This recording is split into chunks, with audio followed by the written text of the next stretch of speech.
লেপচা জগৎ দার্জিলিং থেকে ১৩ কিলোমিটার দূরে ৬৯৫০ ফুট উচ্চতায় সুখিয়াপোকরির কাছে অবস্থিত একটি মনোরম লেপচা গ্রাম। রডোডেনড্রন, ওক ও পাইন বনে আচ্ছাদিত একটি পাহাড়ের ঢালে অবস্থিত। স্বল্প বাজেটেই আপনি এখানে পেয়ে যাবেন প্রকৃতির অপরূপ সৌন্দর্য, একটু অন্য রকমের শান্তি, আর কাঞ্চনজঙ্ঘা সহ সম্পূর্ণ স্লিপিং বুদ্ধার মনোমুগ্ধকর শোভা, যেখানে লুকিয়ে আছে দার্জিলিংয়ের আসল সৌন্দর্য। সাধারণ পর্যটকদের পথ ছাড়িয়ে একটু অন্যরকম অভিজ্ঞতা নিতে চাইলে এই ভিডিও আপনার জন্য।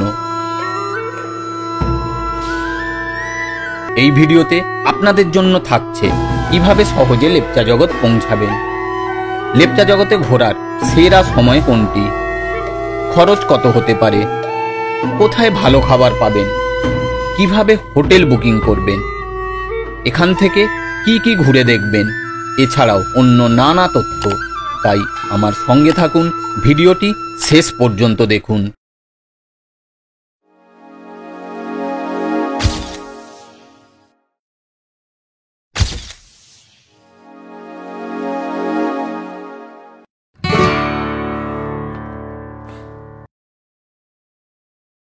গুড মর্নিং ফ্রেন্ডস, আমি শোভন। এখন আমি লেপচা জগতে। এই লেপচা জগৎ ঘুম এবং সুখিয়াপোকরিকে সংযোগকারী রাস্তার উপরে অবস্থিত। লেপচাভাষীদের ছোট্ট একটি গ্রাম, যা দার্জিলিং থেকে মাত্র ১৩ কিলোমিটার দূরে অবস্থিত। এখানের আশ্চর্য প্রাকৃতিক দৃশ্য, শান্তিপূর্ণ পরিবেশ, মাউন্ট কাঞ্চনজঙ্ঘা এবং আশেপাশে পাহাড়ের দুর্দান্ত সৌন্দর্য প্রকৃতি প্রেমীদের আকর্ষণ করে। এখন আমি লেপচা জগতে ঘুরতে ঘুরতে আপনাদের এই লেপচা জগৎ সম্বন্ধে যাবতীয় কিছু ইনফরমেশন দিতে থাকব। এটা লেপচা জগৎ। এটি লেপচা জগতের একটি হোমস্টে। এটা একটা দুটো, ওটা একটা তিনটে, একের মধ্যেই তিনটে হোমস্টে। আর এটা কার পার্কিং। নিকটতম রেল স্টেশন এনজিপি, যা ৭৫ কিলোমিটার দূরে অবস্থিত। আর নিকটতম বিমানবন্দর বাগডোগরা, ৭২ কিলোমিটার দূরে অবস্থিত। এনজিপি, বাগডোগরা অথবা শিলিগুড়ি থেকে গাড়ি ভাড়া করে আরামে লেপচা জগৎ পৌঁছে যাবেন। শিলিগুড়ি থেকে বাস অথবা শেয়ারের ট্যাক্সি করে ঘুম চলে আসুন। তারপর ঘুম থেকে ট্যাক্সি চেঞ্জ করে আবার শেয়ার ট্যাক্সি নিয়ে এখানে সহজেই পৌঁছে যাবেন। এছাড়া শিলিগুড়ি থেকে সুখিয়া বাজার এবং সুখিয়া বাজার থেকে এখানে সহজে পৌঁছানো যায়। এই হাতে গোনা ১০-১২টা এখানে হোমস্টে আছে থাকার জন্য, আর সবগুলোই মোটামুটি এই রাস্তা ঋষি রোডের ওপরে প্রায়। এখানে আপনার ১২০০ থেকে ১৫০০ টাকা per head per day rate আছে।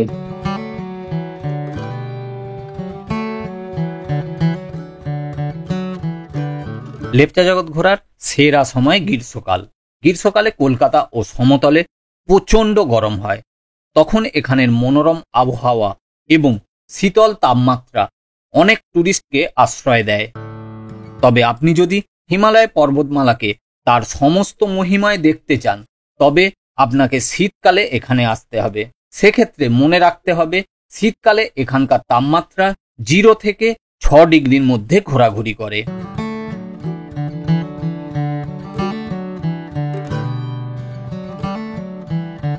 এই ট্যুরের খরচ এই রকম হতে পারে। এখানে থাকা খাওয়া বাবদ ১২০০ টাকা জনপ্রতি। এখানে পৌঁছাতে ট্রেন ভাড়া ৩৬০ টাকা স্লিপার ক্লাস এবং ৯৪৫ টাকা থার্ড এসি। শিলিগুড়ি থেকে ঘুম পর্যন্ত ট্যাক্সি ভাড়া ৩৫০ টাকা এবং ঘুম থেকে লেপচা জগৎ ১০০ টাকা। আর এনজিপি, বাগডোগরা বা শিলিগুড়ি থেকে ট্যাক্সি রিজার্ভ করলে ভাড়া পড়ে ওই ৩৫০০ টাকা মতো।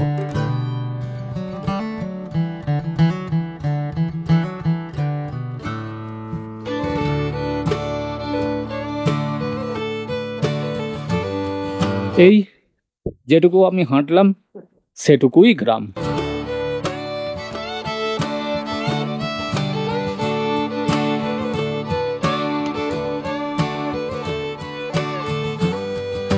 এর আগে গেলে ফরেস্ট পাবেন। আর এইখানে একটু আগিয়ে এখানে একটা সিটিং অ্যারেঞ্জমেন্ট আছে।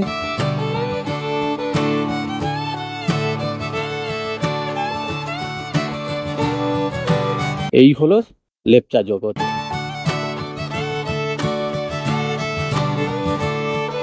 চারিপাশে এরকম পাইনের ফরেস্ট পাবেন।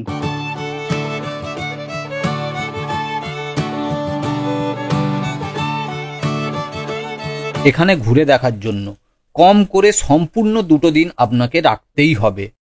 এখান থেকে ঘুরে দেখা যায় 1 কিলোমিটারের মধ্যে লেপচা জগৎ পাইন ভিউ, পাইন ফরেস্ট ও সানরাইজ পয়েন্ট। 5 কিলোমিটার দূরে জোর পোখরি, 7 কিলোমিটার দূরে ঘুম, 10 কিলোমিটার দূরে ইগাচেলিং মনাস্ট্রি, 11 কিলোমিটার দূরে মানেভঞ্জর। এছাড়াও 50 কিলোমিটারের মধ্যে 20টিরও বেশি অফবিট ডেস্টিনেশন সহ 50টিরও বেশি পরিচিত স্থান।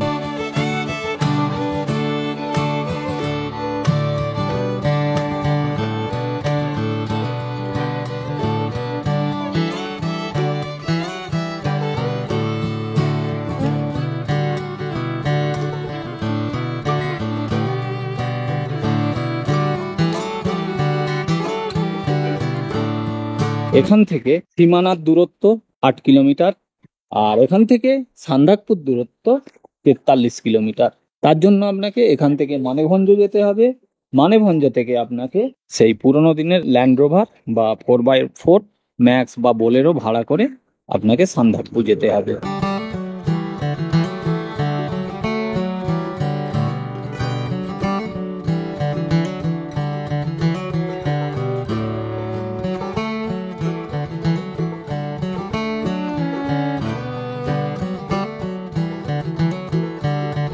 এখানে হোটেল বলতে এই WBFDCL এর নেচার রিসর্ট, এটাতে আমরা আছি।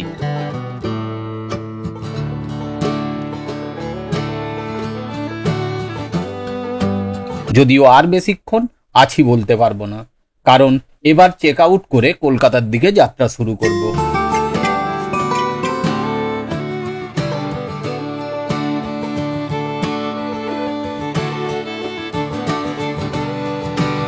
কিভাবে যে 6টা দিন কেটে গেল বুঝতেই পারলাম না।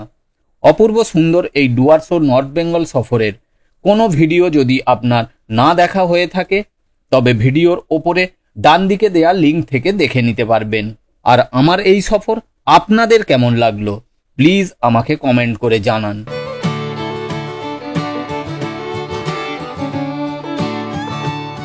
এই রিসর্টে থাকার ভাড়া 2000 টাকা প্লাস 12% জিএসটি ডিলাক্স রুমের জন্য, 2500 টাকা প্লাস 12% জিএসটি সুপার ডিলাক্স রুমের জন্য এবং 3000 টাকা প্লাস 12% জিএসটি ভিআইপি রুমের জন্য। এই রিসর্টেরই নিজস্ব ক্যান্টিন আছে, সেখানে আপনি যথেষ্ট ভালো খাবার পাবেন এবং যথেষ্ট কম দামেই পেয়ে যাবেন। অনলাইন বুকিং করতে হয় www.wbfdc.net থেকে।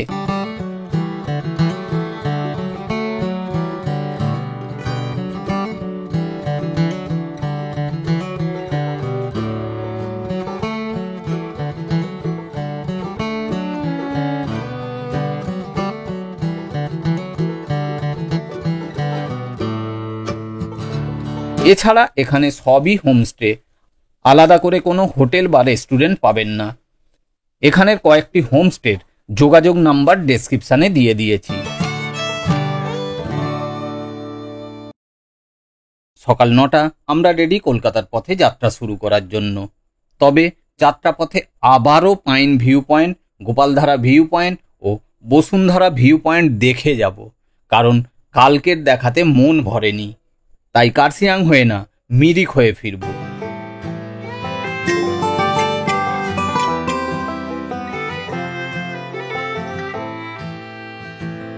আরো একবার পাইন ভিউ।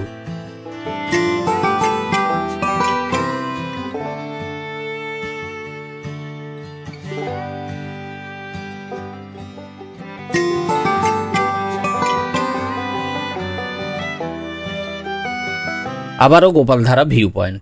কাল দেখে মন ভরেনি, তাই আবার।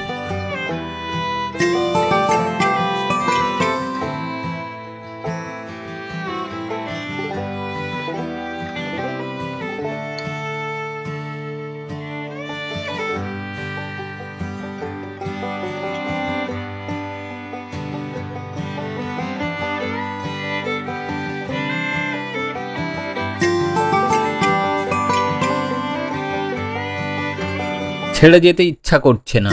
কাল ভালো করে দেখো, যেন সম্পূর্ণ দেখা হয়নি। এই ভিউ পয়েন্টের দৃশ্য মনে হচ্ছে সারা দিন এখানে বসে থাকি।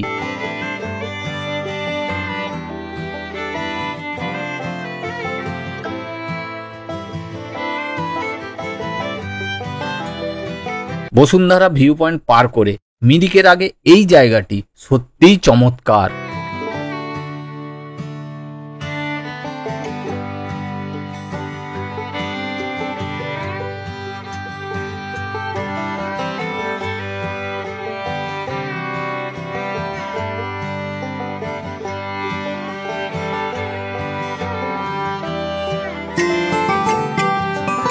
রাস্তার ধারে নাম না জানা এই স্থান, মানে আমার জানা নেই। মিরিক পার করে শিলিগুড়ির পথে ঋষি রোড বা মিরিক রোডের উপরে এটি।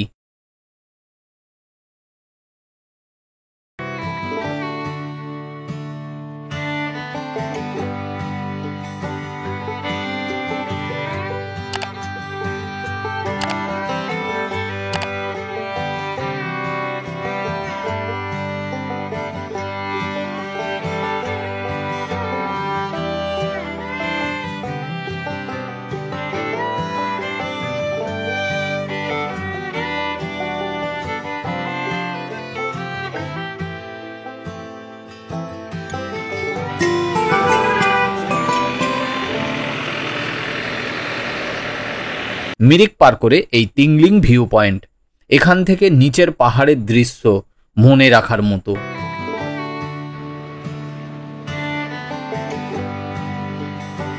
বালাসন নদীর উপর দুধিয়া ব্রিজ পার করছি, অর্থাৎ পাহাড় থেকে নেমে আমরা প্রায় সমতলে পৌঁছে গেছি। দুধিয়া বাজারের ওপর দিয়ে চলেছি। ঋষি রোড ছেড়ে বাগডোগরা যাওয়ার পথ ধরলাম।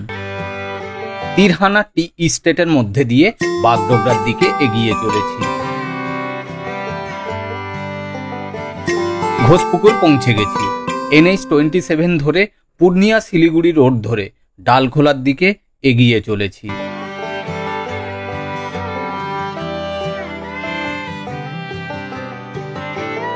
সাড়ে 12টা বেজে গেছে, তাই গাইসান পার হয়ে একটি ধাবাতে রুটি তড়কা আর ডিমের অমলেট দিয়ে লাঞ্চ করছি। ভাত খাবো না, কারণ গাড়ি চালাতে অসুবিধা হবে আর ঘুম এসে যাবে, তাই ভাত না খেয়ে রুটি।